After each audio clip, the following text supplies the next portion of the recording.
Alors, en fait, je me rends compte d'une chose. Ça fait un petit moment que je parle à mon chat, qui est largement en train de dormir. Il est même en train de ronfler. Et que bah, ça peut être simplement du son pour vous, et pas forcément de. Bah, elle est pas si bien à voir, ma gueule, donc.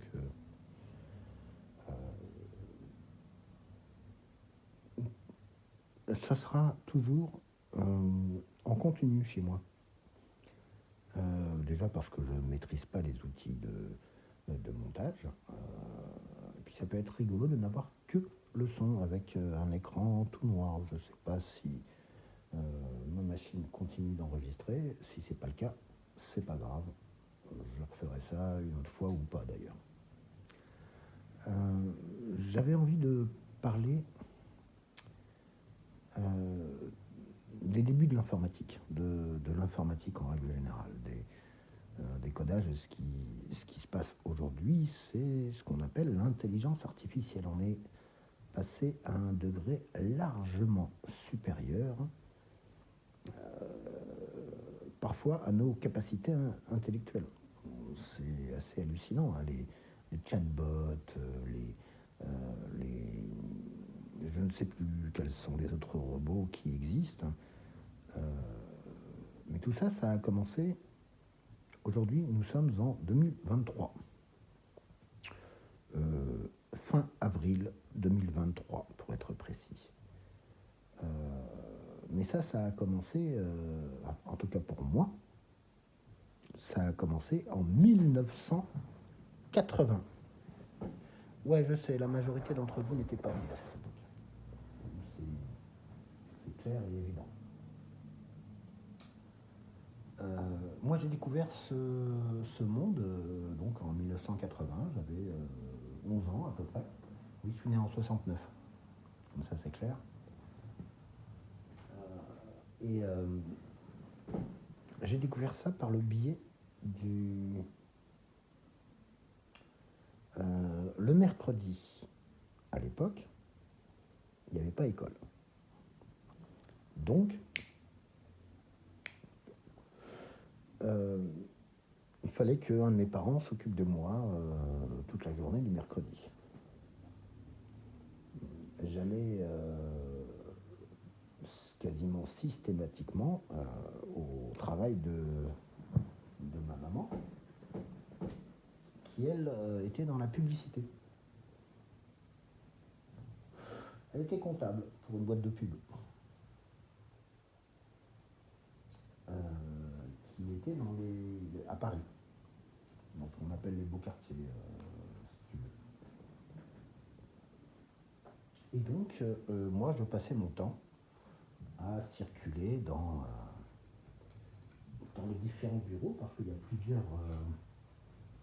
plusieurs techniques. À l'époque, je me rappelle, 1980, publicité, on n'est pas du tout dans le domaine numérique. Hein. On est carrément ailleurs. On est encore dans du découpage, du collage, des photos, de l'impression à l'ancienne, façon Gutenberg. Et donc moi, je me baladais dans les différents bureaux et je me marrais. J'adorais aller chez le graphiste.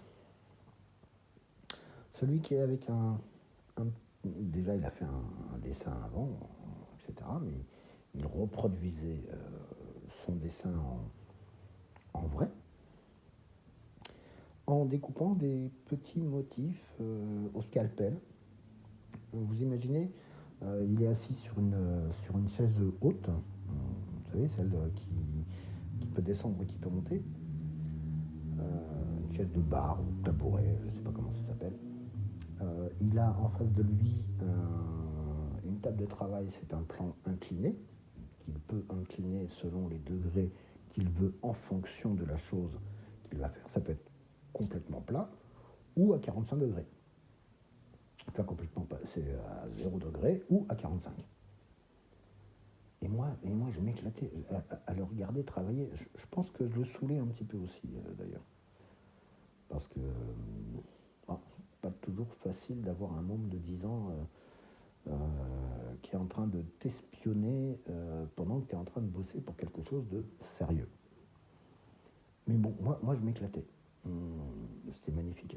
Le voir avec minutie sur son plan de travail, plane à 0 degré, en train de découper ces différents éléments avec un scalpel, une sorte de scalpel, le prendre délicatement, le pointant un tout petit peu pour le mettre à côté sur une feuille de papier ou dans une boîte, ça dépendait des éléments qu'il avait à travailler et des choses qu'il avait à faire.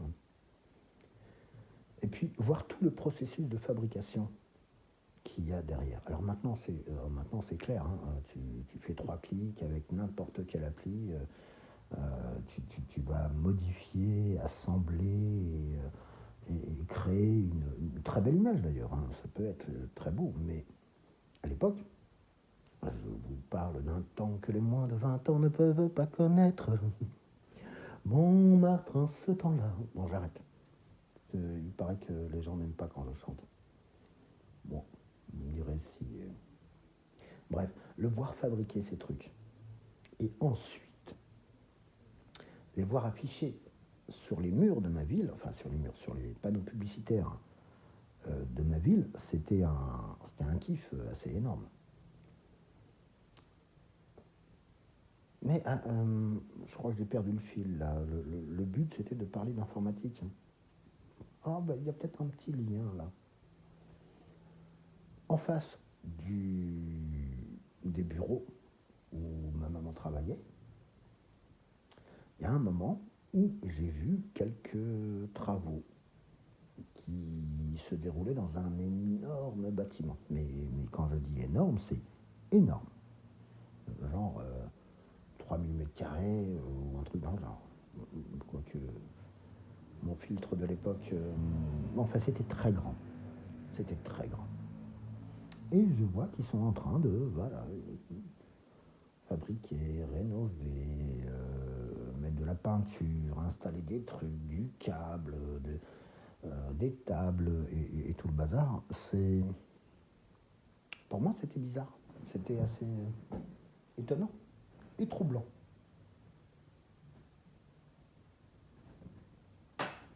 Donc, je m'échappe quelquefois. Je m'échappe du bureau de ma mère, parce qu'elle était en train de bosser. Elle n'avait pas l'œil tout le temps sur moi, hein, c'est normal. J'étais assez grand et autonome pour pouvoir retrouver mon chemin retour. On pourra parler aussi de ma scolarité une autre fois. Donc je me casse, je vais voir ce qu'ils font. Et là, je vois des machines qui s'installent. En fait, on pourra faire vous pourrez faire aussi des recherches là-dessus. C'est le premier constructeur d'ordinateurs français qui s'installait en face du bureau de ma mère. Ouais, alors non seulement ils ont développé les machines, le nom de la marque, c'est Goupil. Avec, je me souviens, cette espèce de petit logo, la tête de renard. Et là, ça, on doit cette confusion qui est maintenant rentrée dans le langage, classique français. En fait, c'est Monsieur de La Fontaine qui, souvenez-vous, Goupil, le renard. Renard, le Goupil. Renard, c'était son prénom. Goupil, c'était sa marque de fabrique. C'était sa race d'animal. Et depuis que Monsieur de La Fontaine Jean de son prénom, pour ceux qui ne suivent pas régulièrement les cours à l'école ou les bibliothèques. Renard, c'est son prénom. Goupil, c'est le type d'animal. Donc du coup maintenant, on ne parle plus de goupil, mais on parle de renard. C'est un petit peu chiant, moi ça m'emmerde. Quoi qu'il en soit, cette marque d'ordinateur, la première française, a développé une technologie, la marque c'était Goupil, a également fait créer un langage simple. Je recommence, excusez-moi. A créé également un langage simple qui s'appelait le Logo. L-O-G-O. Rien à voir avec les jeux de construction dont je suis fan également. Mais ça c'est suédois. Suédois ou... Bon, c'est nordique. Le logo. Et le principe d'un langage informatique, c'est assez simple, c'est la base, c'est ouvert ou fermé. Oui ou non. 1 ou 0. Et ce que je devais créer, ça a duré quelques sessions, j'ai eu du mal à comment dire, à donner... Ah, merde, à ce qu'elle accepte. Voilà. À avoir son aval. Ça a été long, ça a été compliqué, ça a duré... pour moi, c'était une éternité. Hein. J'avais 10 piges ou 11 piges. Pour moi, c'est une éternité. Hein. Tu vas discuter avec ta mère pendant quelques semaines, c'est une éternité. Je ne sais pas si je vais continuer à raconter l'histoire parce que comme il n'y a pas de coupure, comme c'est du travelling, je pense que je vous ai perdu à un certain moment. Ouais, je crois que je vous ai perdu. Et puis moi aussi, je me suis perdu. Alors, on continuera ça une autre fois.